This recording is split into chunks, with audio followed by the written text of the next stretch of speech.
Sa isang panayam kay Usec Badoy at ka Eric ay binanatan muli ang Vice President na si Leni Robredo. Ito ay kaugnay sa mga naging statement niya.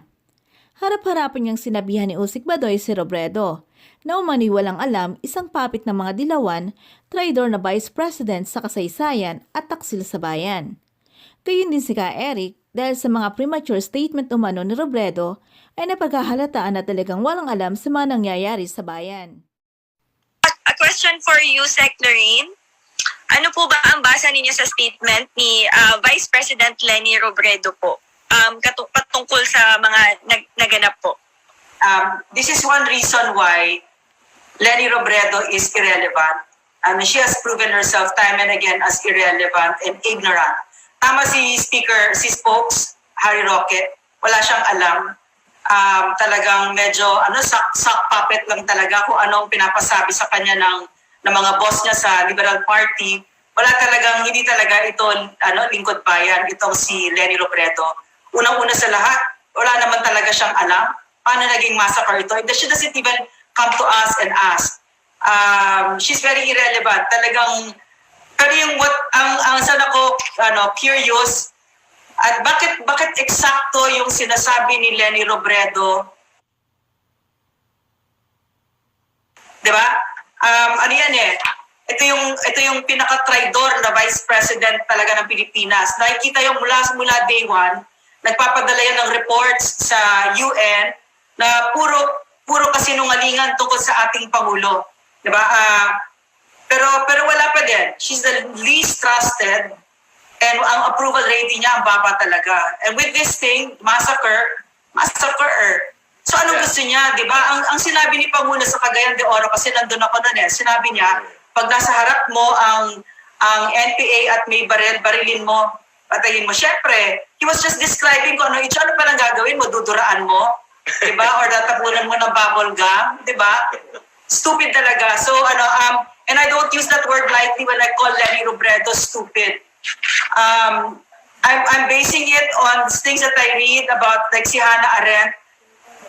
It's a long story. Basta yung sa Eichmann trials, yung sa kay Adolf Hitler, si Eichmann, ang excuse niya kung bakit siya nag-sign ng death sentence dun sa 6 million Jews, I was just doing my job. In other words, hindi siya nag-isip. Ganyan si Leni Robredo. And in the end, ganyan ang definition ni Hannah Arendt ng evil. Evil is stupidity pag hindi ka nag-isip. And that is Leni Robredo. The harm that she is causing our country by being the kind of person na walang sariling paninindigan at hindi nag-iisip at isang taksil sa bayan.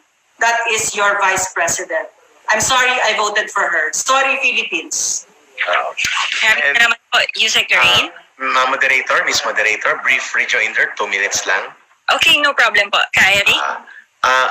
It is very alarming because it is coming as an official position of the second highest official of the land gamit ng kanyang opisina. At abogado siya.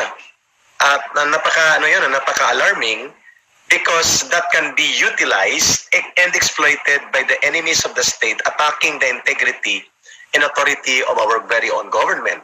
Coming from the Vice President without any benefit of evidence, evaluation, investigation, and even seeing the report of the PNP on the serving of the search warrant, and even talking to the chief PNP before issuing a statement, or even talking to the regional director doon, ano man nangyari RD dyan, issuing ng massacre kaagad.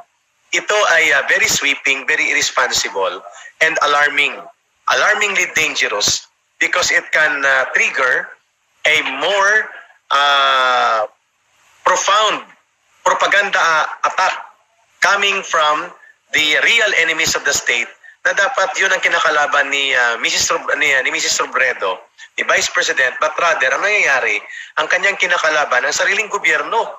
At dahil dyan, irresponsible yung magpapalabas ka ng premature statement, so irresponsible as the UN High Commissioner for Human Rights na wala ngang alam sa mga nangyayari at kaganapan sa ating bayan, basta na lang mangangalandakan ng kanilang pagsita at paghuhusga at paglapastangan sa soberanya ng ating bayan.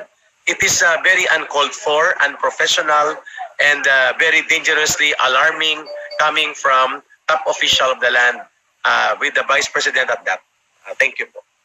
I guess thank you po ka Eric. Usec Lorraine po is trying to raise your hand. Do you want to add something po? Yes, I want to add something. So, the burning question that should be answered is why is the Vice President colluding with a designated terrorist organization?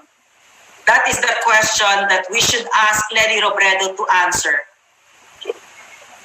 Maraming salamat po, Usec Lorraine. I hope this message gets to her so that she could respond to that question, to that very relevant question.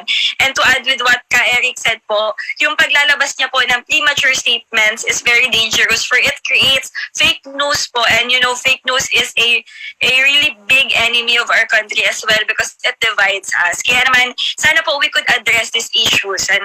So, we have another question po. I would like to read the question from our Zoom room.